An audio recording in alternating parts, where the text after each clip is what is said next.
The alien woman thought the human prisoner was a monster. Then she was surprised. Commander Thalexa had heard the human was dangerous. Captured during a raid on the outer colonies, the alien woman stood with her arms folded, cold eyes fixed on the thick security door of the holding cell. Her soldiers had told her the human had taken down 6 of their armored units before being subdued. No weapons. Just hands. And rage. His feral, one guard warned. More beast than man. He speaks, she asked. Only when he wants to. Thalexa nodded and stepped into the dim cell. Chains rattled as he turned his head. He was sitting against the wall, shirtless, his skin marked with bruises and dried blood. His hair was tangled, his eyes shadowed, but alert. She studied him. So, she said, her voice calm and firm, this is what humanity sends to our stars. He looked at her without a word. No fear. No hate. Just stillness. I expected more armor, she added. He smiled. Just a twitch at the corner of his mouth. Didn't need it. Because you're a monster? She asked. No, he said. Because I was trying to get my people out alive. She tilted her head. You killed many. I saved more. Is that what you tell yourself? She asked, circling him. No, he said. That's what the facts say. She stopped in front of him. He didn't lower his gaze. Most prisoners did. He met her violet eyes with his brown ones, unflinching. Tell me, human, she asked, do you feel remorse? I feel tired. Tired. Tired of war, he said. Tired of being called a monster when I bleed like everyone else. She narrowed her eyes. You were captured near the refugee district. Why? He shrugged. Was pulling a child out of a burning pod. She blinked. A Tazari child. Didn't check the species, he said. Just heard screaming. For a moment, she wasn't sure how to respond. Why? She asked finally. He looked confused. What do you mean? Why save one of us? He leaned forward as much as the chains allowed. Because it was a child. Thalexa left the cell more uncertain than when she entered. Her soldiers' reports described a killing machine. Emotionless. Wild. Driven by instinct and bloodlust. But what she saw was a man who stared death in the eye and still bent down to save a crying child.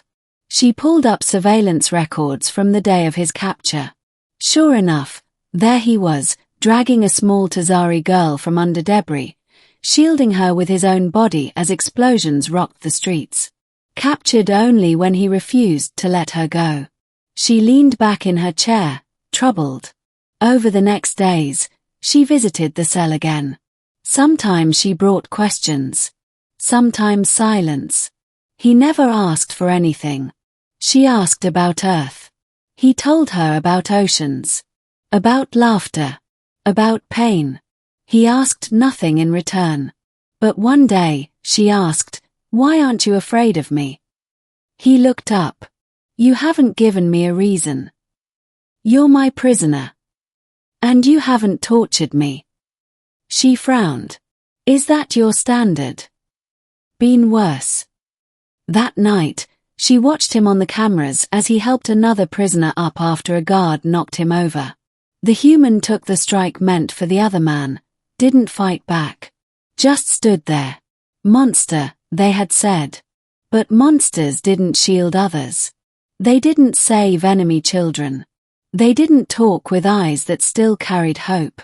Weeks passed. Then came the attack. Saboteurs from a splinter faction detonated charges along the southern wing, a prison break attempt. Screams echoed down corridors. The lights died.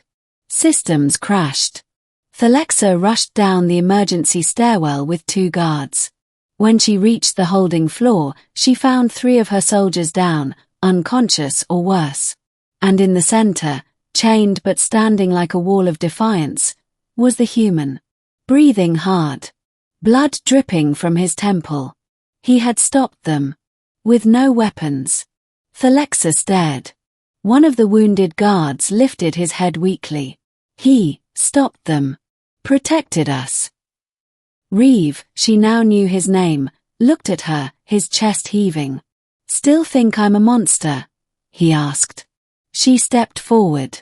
Then, with a silent command, raised her hand.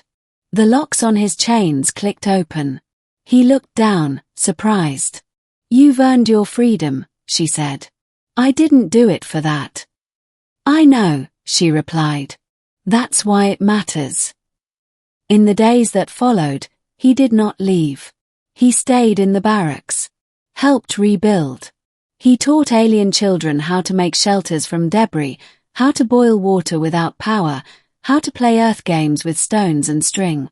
Thalexa watched him from the tower as he laughed with a group of younglings. His bruises were healing, but the scars remained. When he walked past her, she finally said, I was wrong about you. I was wrong about you too, he said. She raised an eyebrow. How so? He smiled faintly. I thought all Tazari soldiers were made of stone. And? You're more like steel. Strong, but able to bend without breaking. She smiled for the first time. He started to walk away. Then paused.